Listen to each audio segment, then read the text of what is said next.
Assalamualaikum warahmatullahi wabarakatuh. Ketemu lagi dengan saya Herman Zambe. Kali ini saya akan membahas tentang ketuhanan dan kesetanan. Tapi sebelumnya seperti biasa, yuk mari kita ngopi. Ngobrol perihal iman, ngobrol perihal Islam. Luar biasa rasanya kopi ini.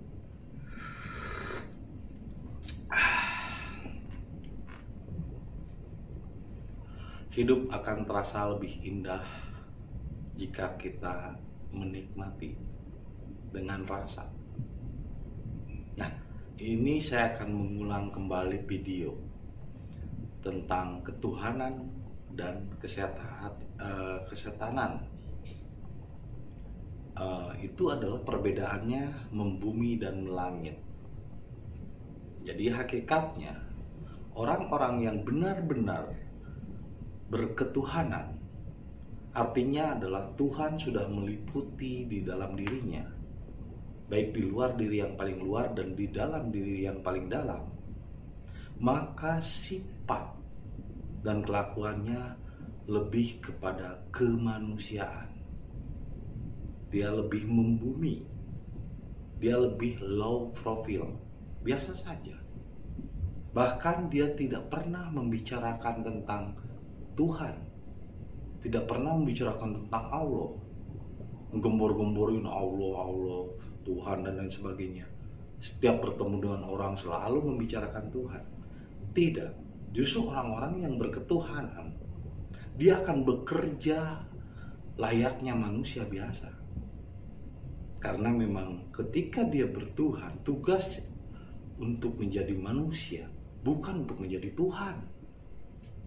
Jadi tugasnya kita diciptakan itu untuk jadi manusia, bukan untuk jadi Tuhan. Jadi tidak perlu menghakimi orang lain, tidak perlu mengharamkan ini, mengharamkan itu. Itu tugas Tuhan, bukan tugas manusia.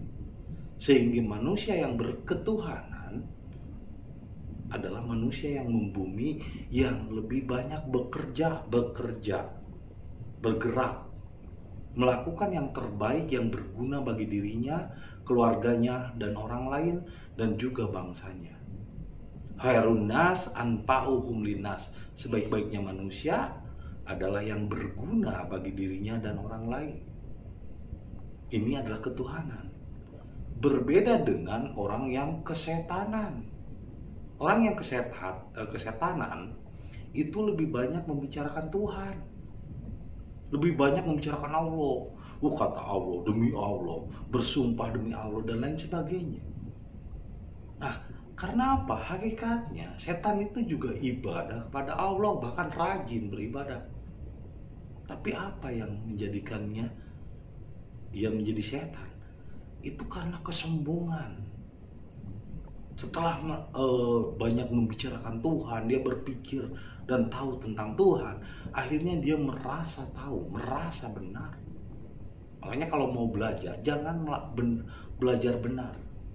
Coba belajar salah, belajar mengenal rasa salah. Bukan belajar mengenal rasa benar, akhirnya merasa benar. Tapi kalau kita belajar mengenali kesalahan kita, belajar untuk istighfar, menginsafi diri, maka kita akan mengenal kebenaran itu sendiri. Pada umumnya dalam syariat itu orang belajar benar, bukan belajar mengenal kesalahan dirinya, sehingga dia seringkali menuduhkan kesalahan kepada orang lain, sementara kesalahan di dalam dirinya tidak pernah dilihat.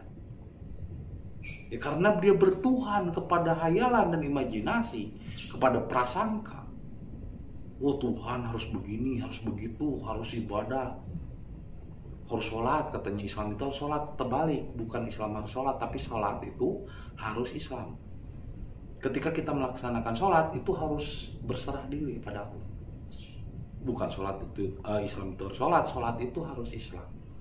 Dan ketika benar-benar kontak dengan Allah, itu sudah tidak lagi butuh referensi buku, kitab, udah tidak lagi butuh menghadap suatu arah dalam beribadah. Kemanapun kamu menghadap, timur, barat, itu kepunyaan Allah. Karena Allah meliputi dalam diri. Tidak perlu dijadwal ibadahnya. Kayak remote TV, Allah hadir, cepet.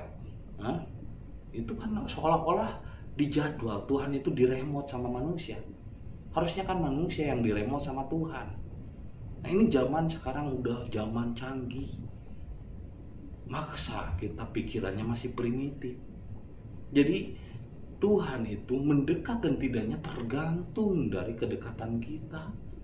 Seperti pengalaman saya, ada orang yang bilang saya nggak percaya Tuhan, kata tukang cukur.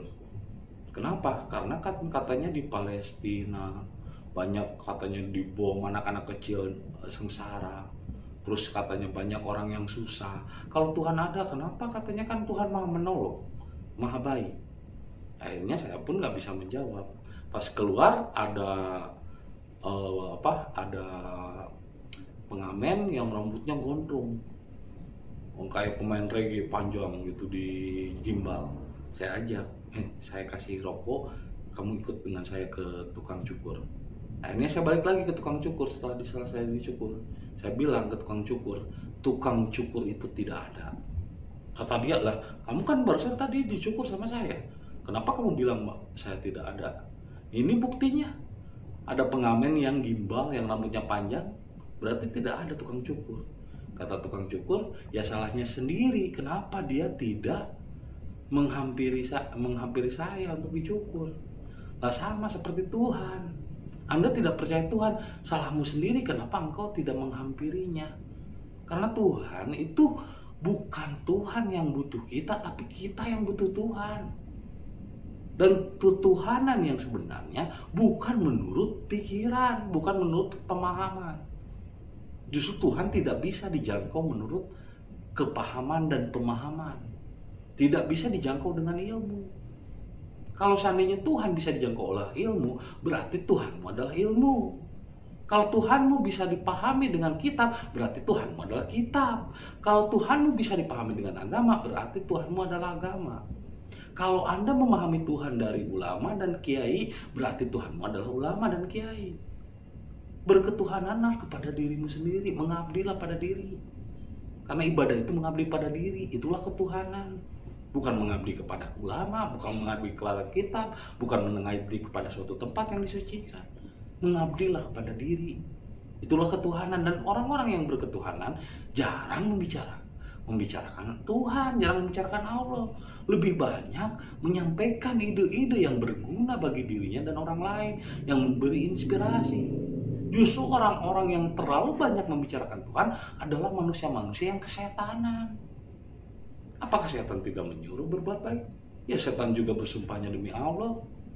Setan juga kan bersumpah demi Allah, saya akan menggoda manusia. Sampai manusia itu kiamat, bangkit jiwanya. Tidak bisa lagi digoda. Sebelum manusia bangkit jiwanya, dia akan terus menggoda. Tapi ketika dia kiamat, bangkit jiwanya, bangkit kesadarannya, maka pikiran tidak lagi mampu menggoda manusia. Atau pikiran itu setan. Setan tidak mampu lagi menggoda karena akhirnya jiwa yang menjadi pemimpin dan setan atau pikiran atau nafsu yang hanya menjadi makmumnya, hanya menjadi kendaraan. Sementara bagi orang-orang yang lebih kental dengan syariatnya, pikiran itu menjadi dominasi, menjadi Tuhan. Jadi dia menganggap, oh yang benar tuh begini, itu namanya kesetanan. Jadi jadilah orang-orang yang berketuhanan, sifatnya adalah kemanusiaan. Nah, sifat-sifat manusia yang kesetanan melangit, terlalu banyak membicarakan Tuhan. Justru orang yang terlalu banyak membicarakan Tuhan adalah orang yang tidak kenal dengan Tuhan itu sendiri. Karena cara untuk mengenali Tuhan bukan dari syariat dulu, tapi dari ma'rifat dulu. Awaludin ma'rifatullah. Awal mengenal din adalah dari ma'rifat dulu.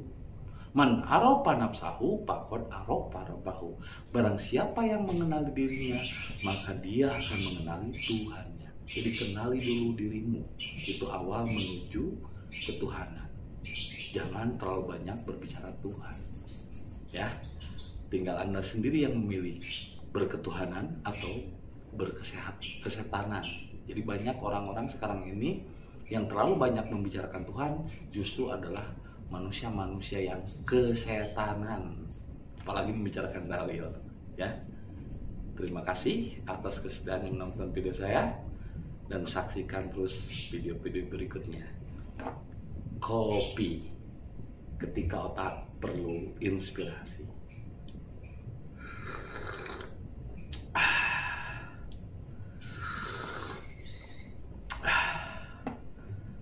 Assalamualaikum warahmatullahi wabarakatuh.